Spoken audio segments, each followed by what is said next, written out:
Hey everybody, welcome to the channel. Michael Noland here, and tonight we start a brand new series, and of course that'll be the Beatles story, handled in much the same way that I handle my Led Zeppelin series, Led Zeppelin Decoded. We'll be dropping in on the Beatles at different portions of their career to get a better insight of exactly how this band came into being and how they did, well, basically, the impossible. All right, so we've all heard the old saying, no man is an island, and nothing could be truer when it comes to a band in rock and roll. No one band has ever done it all on their own, and that includes the mighty Led Zeppelin as well as the Beatles themselves. Now, both of these bands have one thing in common, and that is they had a team behind them.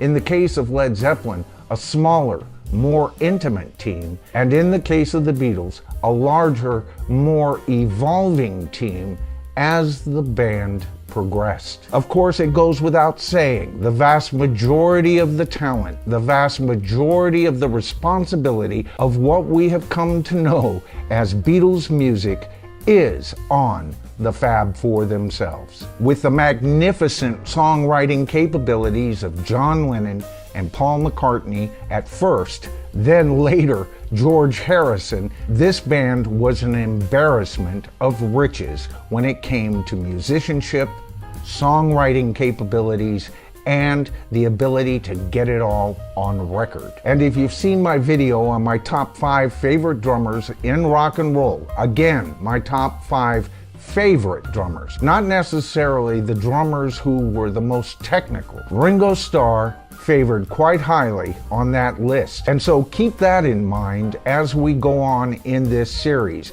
Even Ringo was indispensable to the sound that the Beatles created for all of us. But you know, even the mighty Beatles would have to have a team behind them. They would have to have a group of people who could expose them to the world at large. Now you have to understand, even before the Beatles met their manager, Brian Epstein, they already had a couple of key members to the team with them at that time. Of course, I'm talking about Neil Aspinall and Mal Evans. You know, throughout the Beatles' entire touring years, this was, for the most part, their entire road crew. There's footage of the band themselves reconfiguring Ringo's drum set in between songs just so the band could revolve and face everybody in an arena early in their careers. You see, for the most part, in 1964, when the Beatles were truly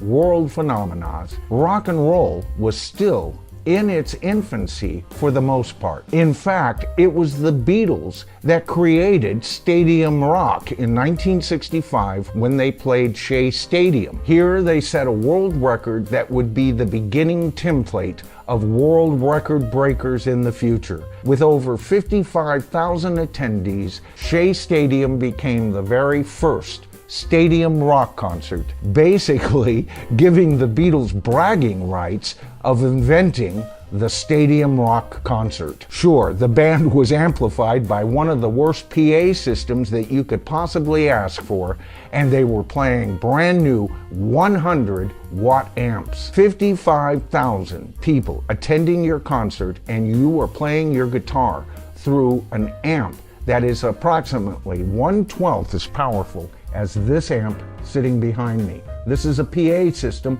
1,200 watts, folks. And the Beatles' most powerful amp they had on stage was 100 watts. Amazing. But you know, we have to go back before they ever got to that point. Back to the time of the Cavern Club. This is the time where the Beatles were just getting hot. They had hundreds of fans, and they obtained those fans all on their own steam, all based on their own live playing there at the Cavern Club. These were the days that Neil Aspinall and Mal Evans would lug equipment all around, usually in a broken down van, and the Beatles rushing from the Cavern to another quick stop and back to the Cavern.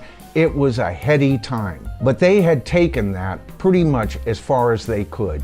They needed somebody who saw them for what they could potentially be. And of course, that key member to the Beatle machine turned out to be Brian Epstein. Now, looking back on Brian Epstein's total career, it's really easy to say he made more than his fair share of financial mistakes concerning the Beatles. But you know, with Brian Epstein, it's what he did right that put him in the history books. You see, he saw the talent. He knew this band had what it took to really drive an audience, but they were misrepresenting themselves in his head. He felt that on stage their attire was untucked, unkempt, and the fact that they would smoke and cuss on stage, he felt was a little bit rough around the edges. It was he who had this vision. He wanted to present them to the world in such a way that they wouldn't alienate possible fans and listeners. It was his idea to clean them up,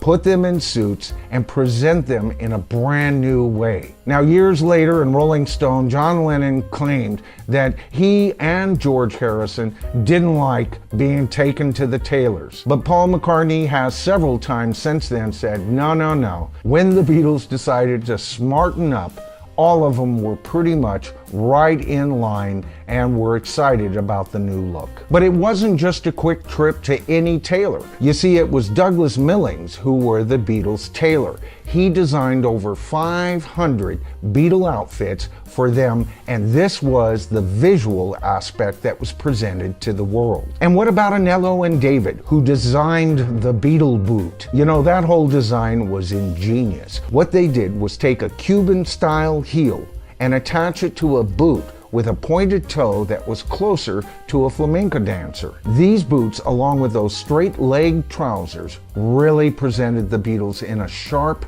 and yet distinctive rock and roll look that no one had ever quite seen before. You know, this shows us there was a lot of pre-thought into exactly how the Beatles would be presented visually, with carefully chosen people like Robert Fraser to photograph the Beatles, not only for promotional material, but for their actual albums up to and including the magnificent Rubber Soul cover, all the way to Ivor Albator, the guy who designed the Beatle logo. You know, the Beatle logo with the famous centered drop T. You know, the whole story behind that was Ringo had just purchased himself a brand new set of drums, and he wanted to have a cover for it with the name Ludwig.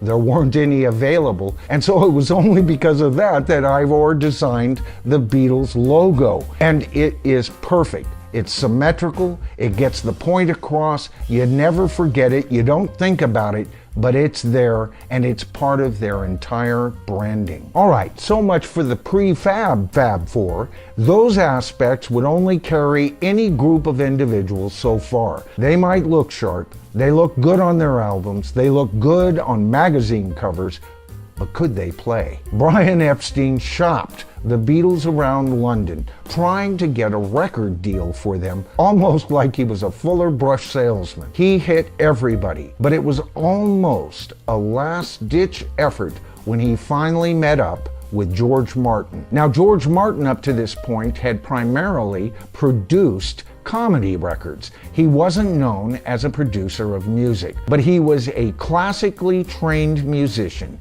and he understood arranging, and he wanted to expand on what he had done as a producer. When he first gathered the Beatles in Abbey Road and listened to them as a unit, he felt they were very rough around the edges, but there was just something there. He would then later that evening discuss with Norman Smith, another key figure in the Beatle machine, on just how they sounded. There was something there, they both agreed, and they had this quirky kind of attitude that just seemed to manifest itself whenever all four of these guys were together. Now, George Martin didn't know what he was going to do with them. You have to understand, he was listening to them, and there was at least 3 of them that sang really well.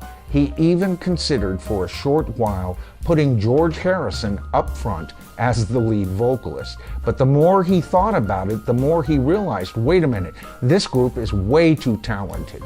Let's just try them on and let whoever sings the song best do it per song. You know, with this single decision, George Martin showed that he saw with the Beatles what all other record companies hadn't even begun to see. It was from this point that him and Norman Smith, an engineer, by the way, who was an expert in getting the room's sound perfect, started working with the Beatles. Here's where, for the first time, a carving out of that Beatles sound started to occur. By the end of Norman Smith's tenure, which included their first album through Rubber Soul, the Beatles had traveled miles. But you know, it was at this point that Norman Smith was promoted to producer, and so that opened up a position for a new Beatle engineer. And this is where Geoff Emerick entered the picture. Now, Geoff Emerick had been around the Beatle picture prior to this, but he had been just in a few of their recordings, and of course he was paying attention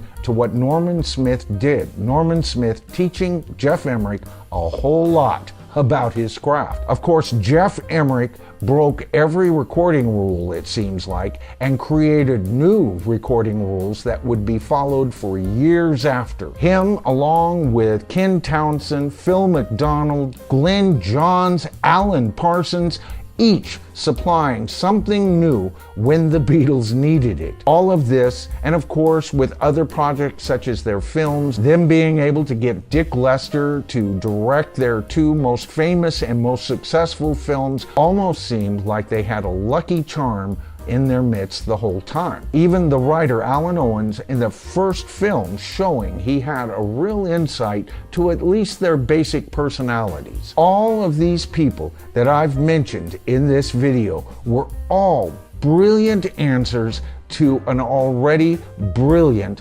core band, each of them adding their own stroke to the total Beatle picture. The music almost demanded new recording techniques, and they would need team members who could actually make that happen.